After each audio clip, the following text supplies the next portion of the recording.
વિદ્યાર્થી મિત્રો, શ્રી સ્વામિનારાયણ હાઈસ્કૂલ મેદપુર ધોરણ 10માં ગણિત વિષયમાં પ્રકરણ 11 રચના જેનું નામ છે, જેના ભાગ નંબર 10ની અંદર આપનું હાર્દિક સ્વાગત છે. વિદ્યાર્થી મિત્રો, આગળના 9 વિડીયોની અંદર આપણે સ્કેલ માપન અંગેના સ્વાધ્યાય 11.1ની રચનાઓ વિશે ખૂબ ડિટેલની અંદર ચર્ચા કરી. હવે આપણે આગળ કામ કરવા જઈ રહ્યા છે ત્યારે બીજો ટોપિક આવે છે આપણો વર્તુળના સ્પર્શકની રચના કરવી. તો સૌથી પહેલું તો આપણને વર્તુળ દોરવાનું સમજ પડવી જોઈએ. આશરે કોઈ પણ માપનું એક વર્તુળ માટે આ પરિકર જે છે એ પરિકરનો આ નીડલ પોઈન્ટ છે અને આ પેન્સિલ પોઈન્ટ છે. નીડલ પોઈન્ટને સહેજ દબાવી અને જો મારો હાથ ફરે છે તે જ રીતે વર્તુળ તમારું દોરાવવું જોઈએ. આ ખાસ ધ્યાન રાખજો. કોઈ પણ વિદ્યાર્થીએ પરિકર પેન્સિલ સિવાય તમારે નોટ ફેરવવાની નથી, આ રીતે ફેરવવાની નથી, ધ્યાન રાખજો.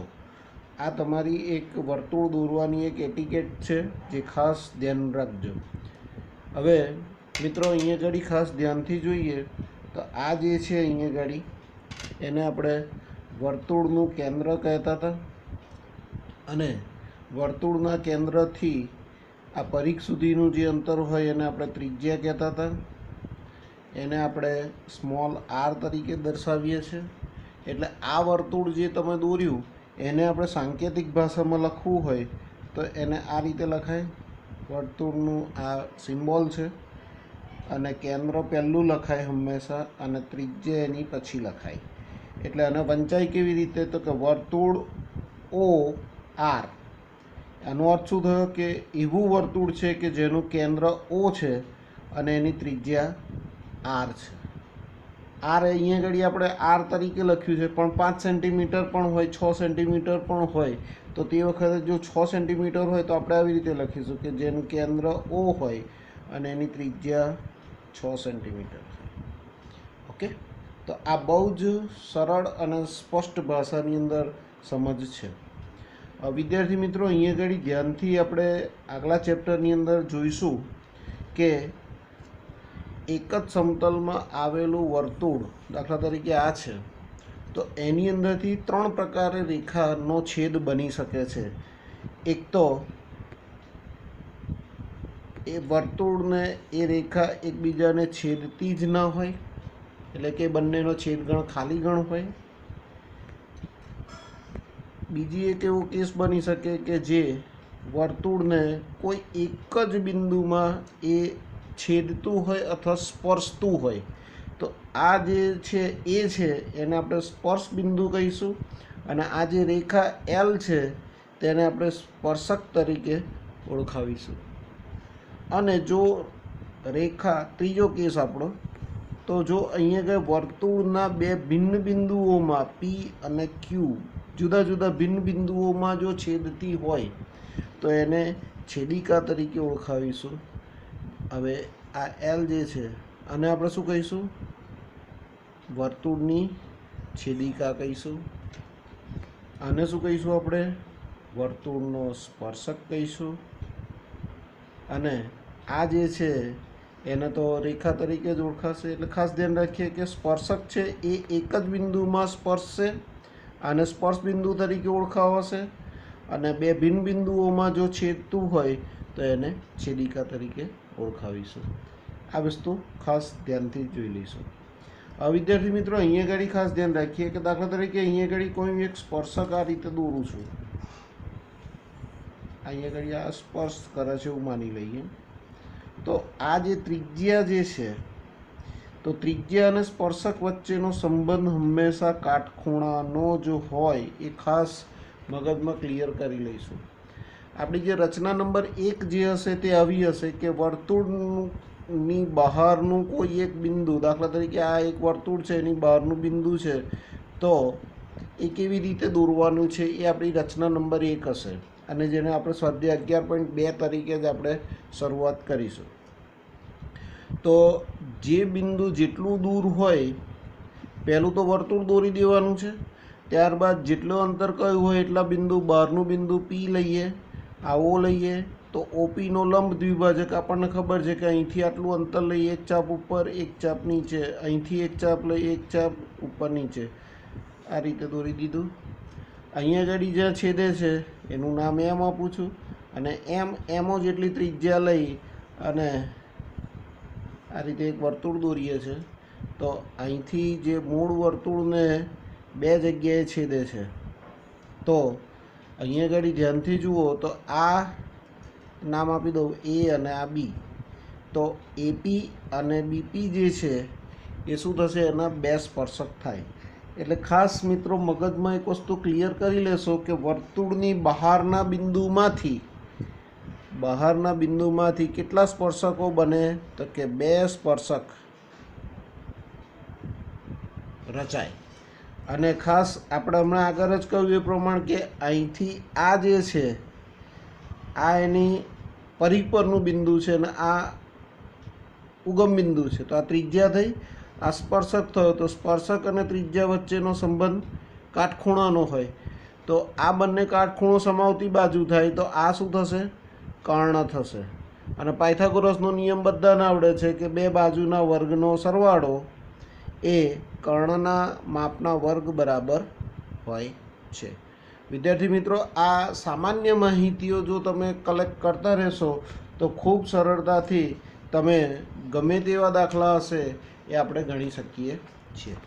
હવે એવો જ સ્વાધ્યાય 11.2માં નીચેની પ્રત્યેક રચના કરી તેની યથાર્થતા પણ આપો. દાખલા નંબર 1 આવો છે કે 6 સેન્ટીમીટર ત્રિજ્યાવાળું વર્તુળ દોરો અને કેન્દ્રથી 10 સેન્ટીમીટર દૂર આવેલા બિંદુમાંથી વર્તુળના સ્પર્શકની જોડીની રચના કરો અને તેમની લંબાઈ માપો.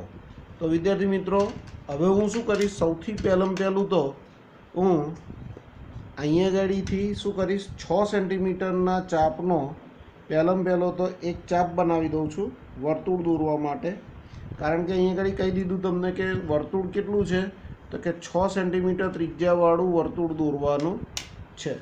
તો પહેલું તો કેન્દ્ર હું અહીંયા આગળ ઓ બનાવી લઉં છું, બરાબર.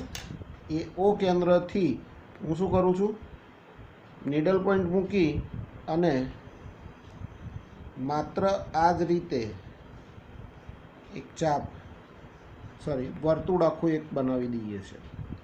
આ તૈયાર, આ 6 સેન્ટીમીટર ત્રિજ્યાવાળું વર્તુળ થયું. હવે શું કહ્યું, ધ્યાનથી વાંચો આગળ. તો એની અંદર શું કહે છે, કેન્દ્રથી 10 સેન્ટીમીટર દૂર, એટલે કે કેન્દ્ર તમારું આ છે, ત્યાંથી 10 સેન્ટીમીટર દૂર, એટલે ફૂટપટ્ટીની મદદથી 10 સેન્ટીમીટર દૂર. આ જો ધ્યાનથી જોશો તો આ 0 છે, 0થી 10 સેન્ટીમીટર અહીંયા આગળ આવ્યું. હવે હું શું કરું છું, એ બંનેને હું જોડી દઉં છું. નામ નથી આપ્યું એટલે આપણે આપણી રીતે આપી દઈએ છીએ પી બિંદુ. એટલે કે ઓપી બરાબર કેટલા થયા, ઓપી બરાબર 10 સેન્ટીમીટર. ઓકે. અને ત્રિજ્યા તમારી કેટલી, આર બરાબર 6 સેન્ટીમીટર તૈયાર થઈ ગઈ છે. આ ધ્યાન રાખજો, બહુ ધ્યાનથી સમજવાની વાત છે આખી આ.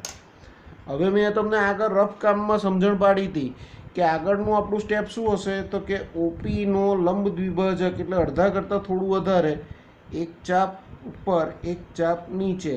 અહીં ધ્યાનથી જુઓ, મેં ક્યાં મૂક્યું છે, ઓ ઉપર મૂક્યું છે. ત્યાર પછી અહીંયા આગળ પી ઉપર મૂકી, એક ચાપ ઉપર એક ચાપ નીચે. એટલે ખાસ આ વસ્તુ નોંધજો કે બંને ચાપ જ્યાં આગળ છેદે છે ત્યાંથી હું શું કરીશ, બંને ચાપને આ રીતે જોડી દેવાના છે. એટલે થશે શું, આનું ચાપનું જે લંબ દ્વિભાજક જે મળ્યો એને એલ નામ આપું છું અને જે ઓપીને જ્યાં આગળ છેદે છે એનું નામ હું આપું છું એમ આપું છું. હવે શું કરવાનું છે, તો એમ પર આપણું નીડલ પોઈન્ટ મૂકીએ છીએ, જો ધ્યાનથી જુઓ, અને એમો જેટલી ત્રિજ્યા, એમો જેટલી, અને એ પછી લઈ અને આ રીતે આખું વર્તુળ બનાવી દેવાનું છે. જે આપણું મૂળ વર્તુળ કયું છે? આ આપણું મૂળ વર્તુળ છે 6 સેન્ટીમીટર વાળું. આ પહેલું જે મોટું વર્તુળ છે એ મૂળ વર્તુળને બિંદુ એ અને બી બિંદુમાં છેદે છે. તો આ પી બિંદુ જે છે એને પી થી બી સુધી અને પી થી એ સુધી હું જોડી દઉં છું. તૈયાર? ઓકે. તો હવે રચનાના મુદ્દા આપણે કેવી રીતે લખીશું ધ્યાનથી સમજી લો કે રચનાના મુદ્દા મેં આગળ પણ તમને કહેલું ગોખવાના નથી, ખાસ ધ્યાન રાખજો. રચનાના મુદ્દા હંમેશા મૌલિકતાથી જ લખવાના છે. જે કામ તમે કરો છો તે જ લખવાનું છે. પહેલું કામ તમે શું કર્યું તો કે વર્તુળ ઓ 6 સેન્ટીમીટર રચો. આનો અર્થ શું થયો? કેન્દ્ર જેનું ઓ છે અને 6 સેન્ટીમીટર ત્રિજ્યા રકમની અંદર પણ આપેલું છે તે રચો. તૈયાર? પહેલું.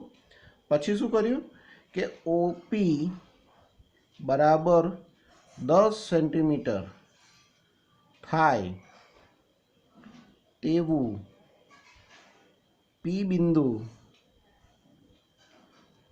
વર્તુળની બહાર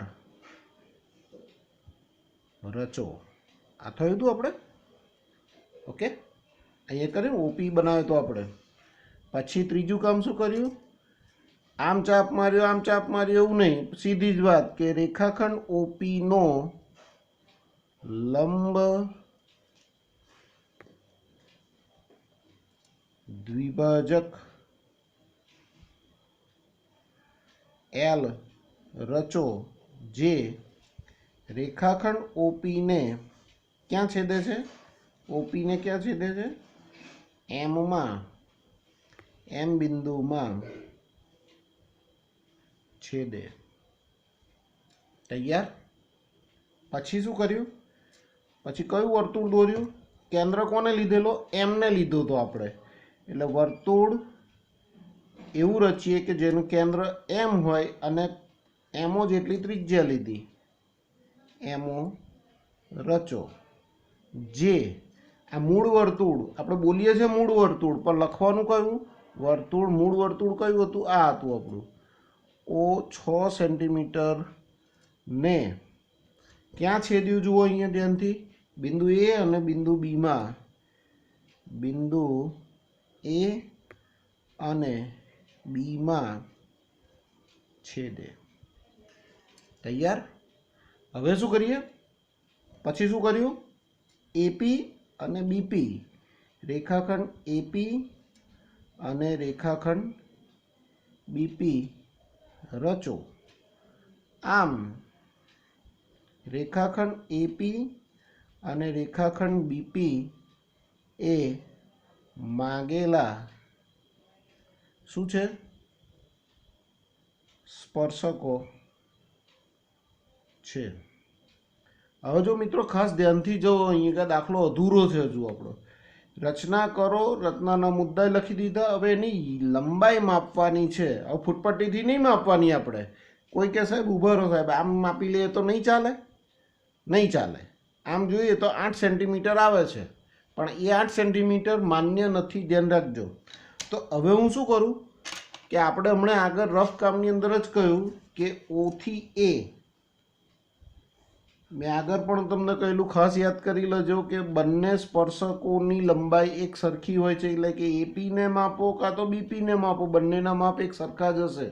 હવે ત્રિજ્યા અને સ્પર્શક વચ્ચેનો સંબંધ કેવો હતો? કાટખૂણાનો હતો. એટલે કે અહીંયા ઘડી ત્રિકોણ કયો બન્યો? ત્રિકોણ કયો? ઓ એ પીમાં પાયથા અહીં લખવું પડે પણ કાટકોણ. ત્રિકોણ ઓએપીમાં પાયથાગોરસનો નિયમ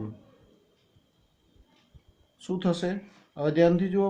કાટખૂણો સમાવતી બે બાજુના માપના વર્ગનો સરવાળો એટલે કે ઓ એ સ્ક્વેર આ એક બાજુ થઈ વત્તા એપી સ્ક્વેર બરાબર એનો કર્ણ કોણ છે કાટખૂણાની સામેની બાજુ ઓપી સ્ક્વેર. હવે ધ્યાનથી જુઓ તમે, ઓએ શું છે ત્રિજ્યા છે, ત્રિજ્યા કેટલી કહી તમે 6 સેન્ટીમીટર, એટલે 6 નો વર્ગ વત્તા એપી શું છે સ્પર્શક છે એ તો શોધવાના છે આપણે. એપી સ્ક્વેર બરાબર ઓપી કેટલા કહ્યા તમે 10 સેન્ટીમીટર, માટે આ માટે છે આ 36 વત્તા એપી સ્ક્વેર બરાબર 100, માટે એપી સ્ક્વેર બરાબર 100 માઇનસ 36 બરાબર 64, માટે એપી સ્ક્વેર બરાબર 64, માટે એપી બરાબર 8. વર્ગમૂળ લઈએ બંને બાજુ એટલે સ્પર્શકની લંબાઈ કેટલી આવી 8 સેન્ટીમીટર. આ મિત્રો ખાસ ધ્યાન રાખજો, લંબાઈ સીધી ફૂટપટ્ટીથી નથી માપવાની, એને આ રીતે આપણે ગણતરી કરી અને માપવાની છે, કારણ કે આ ત્રિજ્યા તમારી કેટલી આવી હતી 6 સેન્ટીમીટર. અહીં લખ્યું હતું આપણે રચનાની રકમમાં લખ્યું જ છે, અને ઓપી કેટલો હતો તમારો 10 સેન્ટીમીટર તૈયાર હતું, માટે આપણે આ ગણતરી કરી અને મૂકી શકીએ છીએ. જો આ રીતે કામ કરશો તો તમને 4 માંથી 4 ગુણ મળશે. ખૂબ સરળ આકૃતિ છે, રચના ખૂબ શાંતિથી ગણશો, આવડી જ જશે. ધ્યાન રાખજો, પણ પ્રેક્ટિસ ખૂબ જરૂરી છે. 1 વાર 2 વાર 3 વાર દોરશો આવડી જશે. Thank you.